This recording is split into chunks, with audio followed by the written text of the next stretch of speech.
Hello guys, ഞാനിതാ ഇപ്പോൾ എണീച്ചക്ക് മക്കൾ മദ്രസ പോയി കുറച്ച് കിടന്ന് ഫുഡൊക്കെ ഉണ്ടാക്കി വെച്ചിട്ട്. പക്ഷെ ഫുള്ളായിട്ട് കംപ്ലീറ്റ് ആയിക്കില്ല.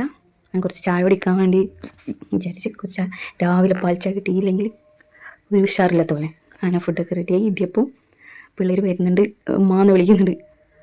അങ്ങനെ അവരൊക്കെ വന്ന് മറ്റുള്ള കാണുന്നില്ല, വരുന്നുണ്ട്. അവർക്ക് ഇടിയപ്പത്തിൽ പാൽ വേണം. എനിക്കും ഇക്കാക്കും കറിയാണ്, നമ്മളങ്ങനെ കഴിക്കുക. അങ്ങനെ അവരെ കഴിച്ച് കഴിഞ്ഞ് ഞാൻ കുളിപ്പിച്ച് റെഡിയാക്കി യൂണിഫോമൊക്കെ ഇട്ട് പോന്നു. ടാറ്റ പറയാൻ മറന്നല്ലോ. പറഞ്ഞു, ഒരാൾ പറഞ്ഞു, മറ്റാളതാ പോകുന്നു. അങ്ങനെ ഞാൻ നീച്ച ടൈമിൽ അവർ മദ്രസ പോയപ്പോൾ ക്ലീൻ ചെയ്തതാണ്. ഒന്നും കൂടി ജസ്റ്റ് ഒരു പോയി കഴിഞ്ഞാൽ ചെറുങ്ങനെ ഒന്നും ഉണ്ടാവും ക്ലീനാക്കാൻ. ഞാൻ അതൊക്കെ ചെയ്ത് വൃത്തിയാക്കി, വീടൊക്കെ വൃത്തിയാക്കി, അലക്കാനെല്ലാം പെറുക്കിയിട്ട് ബക്കറ്റിലാക്കി വെച്ചിട്ടുണ്ട്. ഇനിയിപ്പോൾ അതെടുത്തിട്ട് മെഷീനിൽ കൊണ്ടുപോയിട്ട് മൂടി വെക്കും.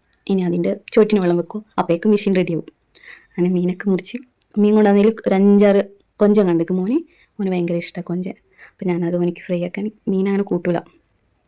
അങ്ങനെ അതൊക്കെ റെഡിയാക്കി പൊരിച്ചതിൽ കുറച്ച് സുറുക്ക വെച്ചിട്ട് പൊരിച്ച് വയ്ക്കുക, അടിപൊളിയായിരിക്കും.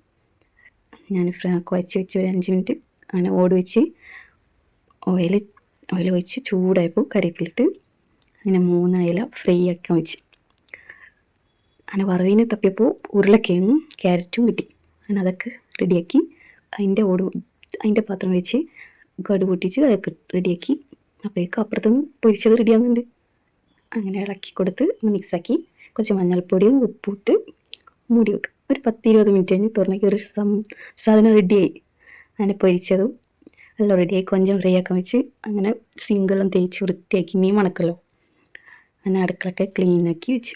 എൻ്റെ മണി പ്ലാന്റ് ഉണ്ടോ. പിന്നെ ഞാൻ പോയി കുളിച്ചിട്ട് ഇനി ഫുഡ് കഴിച്ച് അടുത്ത വീഡിയോ ആയിട്ട് വീണ്ടും വരാം. Tata, bye bye.